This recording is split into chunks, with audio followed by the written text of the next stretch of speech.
जी, अस्सलाम वालेकुम रहमतुल्लाहि व बरकातहू। एक शेर आपकी खिदमत में अर्ज़ करता हूँ और फिर उसके बाद बात आगे बढ़ाता हूँ। अपील भी तुम, शेर है, अपील भी तुम, दलील भी तुम, गवाह भी तुम, वकील भी तुम, जिसे भी चाहो हराम कह दो, जिसे भी चाहो हलाल कह दो। फिर सुन लीजिए, अपील भी तुम, दलील भी तुम, गवाह भी तुम, वकील भी तुम, जिसे भी चाहो हराम कह दो, जिसे भी चाहो हलाल कह दो। मियां मोहम्मद नवाज शरीफ मेरे महबूब कायद अल अजीजिया रेफरेंस से भी बरी हो गए। 53 दिनों में, 53 डेज में क्या निज़ाम इंसाफ है, क्या झट झट मंगनी पट ब्याह वाला निज़ाम इंसाफ है। जहां दादे के मुकदमे पोते भुगत रहे होते हैं, वहां 53 दिनों में मेरे महबूब कायद 53 दिन पहले हीथ्रो एयरपोर्ट पर जब बैठे थे तो वो मफरूर भी थे, मुजरम भी थे। और यहाँ हमारी अदालतें उनके बारे में कह रही थी कि वो झूठ बोल कर गए, निज़ाम की तज़ीक करके गए और अब वहाँ बैठकर हंस रहे होंगे। मेरे महबूब कायद 53 दिन पहले जो मफरूर और मुजरम थे, आज मुअज़्ज़ज़ और मोहतरम ठहरे हैं। सारे दाग धुल गए। सिर्फ 53 दिनों में एवन फील्ड से बरी, फ्लैगशिप से बरी, अल अजीजिया से बरी। मेरे महबूब कायद जो मेरी होश के नहीं बल्कि 75 साल तारीख के सबसे सुपर डुपर लाडले हैं हमारे इस निज़ाम के, आज फिर से मुकम्मल तौर पर लॉन्ड्री से धुल धुलाकर अब बस एक नाहिली नाहिली का एक वो रह गया है, वो ख़त्म हो जाएगा और फिर से वज़ीर आज़म बन जाएंगे।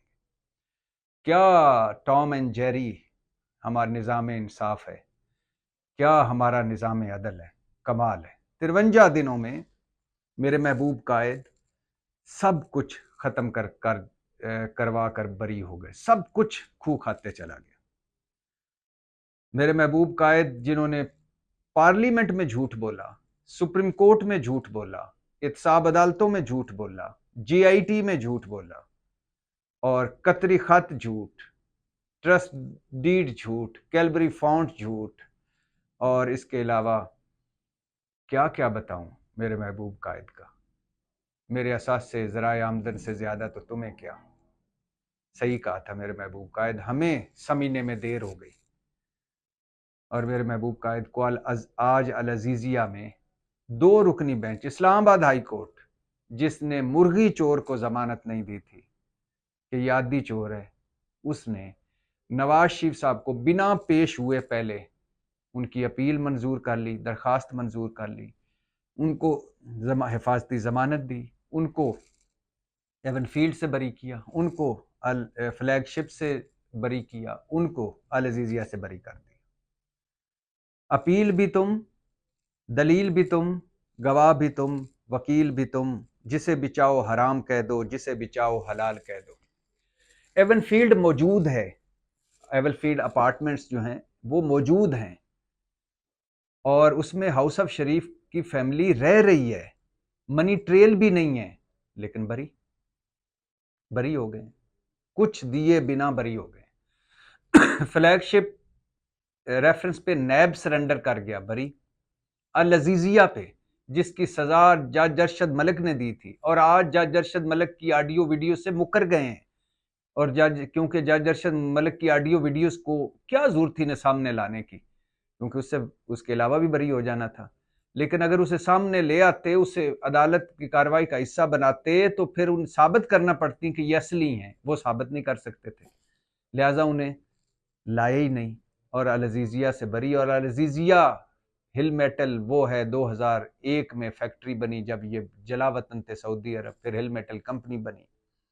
और हिल मेटल कंपनी में कि सिर्फ यही देख लें कि जिसमें नवाज शरीफ को उनके बच्चे करोड़ों के गिफ्ट दे रहे हैं, हुसैन नवाज बाहर से इस तरह पैसे भिजवा रहा है कि सबसे पहले पैसे आते हैं इत्तफाक के एक मैनेजर के नाम, इत्तफाक ट्रस्ट वाले के, फिर जाती उमरा के एक उधर से अकाउंट में, उस अकाउंट से पैसे जाते हैं। यानी सबसे पहले हुसैन नवाज पैसे भिजवाता है इत्तफाक जो ट्रस्ट उनका हॉस्पिटल है उसके मैनेजर के अकाउंट में, वहाँ उस अकाउंट से निकलते हैं पैसे, जाते हैं जाती उम्रा के जरी फार्म के मैनेजर में, उस अकाउंट से पैसे निकलते हैं तो जाते हैं एक सुपरवाइज़र के अकाउंट में, उस अकाउंट से पैसे निकलते हैं तो जाते हैं पुन्नू खान ड्राइवर जो है नवाज शरीफ साहब का, उसके अकाउंट में, और उस अकाउंट से फिर पैसे निकलवाते हैं लियाकत करामत वेटर जो जाती उम्रा के हैं, और फिर वो पैसे पता नहीं कैश कहाँ जाता है। इस तरह की मनी ट्रेल।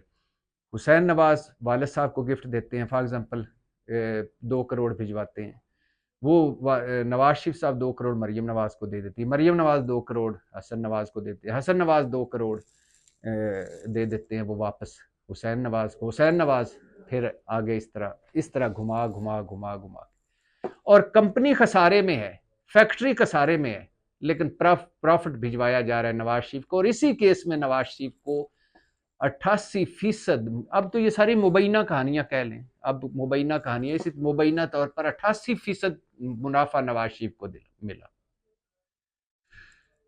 तो कहने का मकसद ये है कि किसी एक जज ने, जिस तरह नवाज शरीफ 4 हफ्तों के लिए लंदन गए थे, तो किसी एक जज ने शहबाज शरीफ को ना बुलाकर ना पूछा कि भाई आप तो वो 4 हफ्तों के लिए इलाज करवाने गए थे, वहां इलाज भी नहीं करवा रहे, अस्पताल में भी नहीं दाखिल, आप उनके गारंटर हैं, बताएं कब आएंगे। इसी तरह जब नवाज शरीफ वापस आए हैं तो किसी एक अदालत ने ये नहीं कहा कि भाई आप तो 4 हफ्तों के लिए इलाज के लिए गए थे, बाकी सारे छोड़ दें, आप तो 4 हफ्तों के इलाज के लिए गए थे, तो 4 साल बाद आए और आप ना इलाज करवाया, ना किसी अस्पताल में दाखिल हुए, तो कहाँ रहे आप। और किसी एक अदालत ने नहीं कहा कि जब गए थे तब भी आप बीमार थे, जब वापस आए हैं आपकी लास्ट जो मेडिकल रिपोर्ट है उसमें भी आप बीमार हैं, तो आप गए क्यों थे अगर बीमार थे, और वापस क्यों आए अगर आप बीमार थे। किसी एक अदालत ने नहीं पूछा कि आपकी जमात क्यों कह रही है कि नवाज शरीफ की रिस्क फ्री वापसी है, गारंटियों भरी वापसी है। किसी एक अदालत ने यह नहीं पूछा कि आपकी जमात क्यों कह रही है कि साड़ी गल हो गई है। किसी एक अदालत ने यह नहीं पूछा कि आपको हीथ्रो एयरपोर्ट पे आप मफरूर और मुजरम थे, हीथ्रो एयरपोर्ट पर, सऊदी अरब हवाई अड्डे पर, यूएई के हवाई अड्डे पर, इस्लामाबाद के हवाई अड्डे पर, लाहौर हवाई अड्डे पर, बादशाही मस्जिद में, मीनार पाकिस्तान पर आपको प्रोटोकॉल्स और सलूट क्यों मारे जा रहे थे, आप तो मफरूर और मुजरम थे। किसी ने नहीं पूछा, क्योंकि मामला नवाज शरीफ साहब का था, और नवाज शरीफ यानी बरी, और मुस्लिम लीग इस पे क्या कह रही है, क्या सीना जोरी है कि हमारा 2017 का अजाला हो रहा है, 2017 में हमारे साथ ज्यादती हुई थी, अब उसका अजाला हो रहा है। मतलब अदालतें अजाले करने में लगी हुई हैं, हलाले करने में लगी हुई हैं। ये तो वो है ना, अब वो चोरी और ऊपर से सीना जोरी। तो मेरे महबूब कायद जो कभी हुदैबिया से भी बरी हो चुके, जो मुशर्रफ के जुर्मानों से और मुशर्रफ की सज़ाओं से भी बरी हो चुके, वो अब ना अहल भी हो गए हैं दोबारा से, बस एक फॉर्मेलिटी रह गई है। तो अल अज़ीज़िया भी ख़त्म, फ्लैगशिप भी ख़त्म, एवन फील्ड भी ख़त्म, और अब वो फिर से वज़ीर आज़म बनेंगे। और मेरा ख्याल है कि उन JIT वालों को जिन्होंने 35 अरब जाली अकाउंट्स, मनी लॉन्ड्रिंग की JIT वाले, एवन फील्ड की JIT वाले, TT स्कैंडल्स की JIT वाले, और इसके अलावा वो जज साहबान जिन्होंने फैसले दिए, उनको सजाएं देनी चाहिए कि जिन्होंने इनको ये गुस्ताखी की नवाज शरीफ साहब को सजा देने की। तो नवाज शरीफ साहब मेरे महबूब कायद, मेरे पाकिस्तानियों बरी हो चुके हैं, आपको मुबारक हो। आप जहां भी हैं मिठाई बांटें और आगे मिठाई पहुंचाएं। और तीनों रेफरेंसेस से बरी हो गए। अगर ये किसी गरीब का केस होता तो अगले 15 साल चलता। कोई गरीब अगर इस तरह मफरूर और मुजरम होता और वो वापस आता तो सीधा जेल जाता, और उसके बाद उसकी पहली पेशी भी कोई 6 महीने बाद होती और कुट पड़ती जेल में कि तू मफरूर भी है और मुजरम भी, और बाहर भाग गया था। यहाँ प्रोटोकॉल और सलूट मारे जा रहे थे और अभी भी मारे जा रहे हैं। सुपर डुपर लाडला है मेरे महबूब कायद, इस निज़ाम, इस सिस्टम के चहेते हैं, लाडले हैं, बरी हो गए हैं आज सारे केसों से। अब नायली भी ख़त्म होगी और फिर वज़ीर आज़म भी बनेंगे। पाकिस्तान जिंदाबाद।